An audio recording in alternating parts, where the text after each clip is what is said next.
Bir bacı sual verir, deyir ki, həyat yoldaşı dindən uzaqdırsa və qadın onu dəvət etsə də kişi buna cavab vermir, yəni qəbul etmir və ətrafda da onu dəvət edən bir kimsə yoxdur. Belə halda qadın nə etməlidir?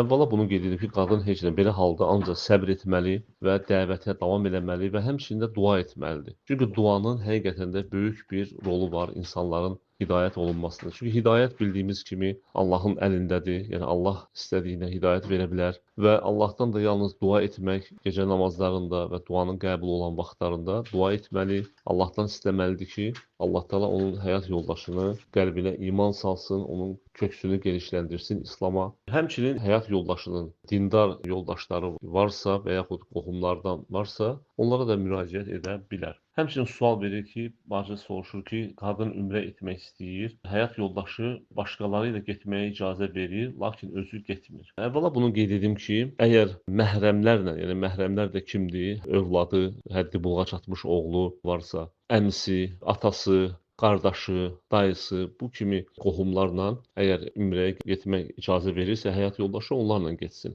Yox, əgər bunlar getmirsə, belə olan halda heç nə. Ümrə ümumiyyətlə sünnət bir ibadətdir, müstəhəb bir ibadətdir, vacib deyil və ona görə də qadın əgər niyyəti varsa, lakin müəyyən səbəblərdən gedə bilmirsə, o artıq o savabı qazanmış olur.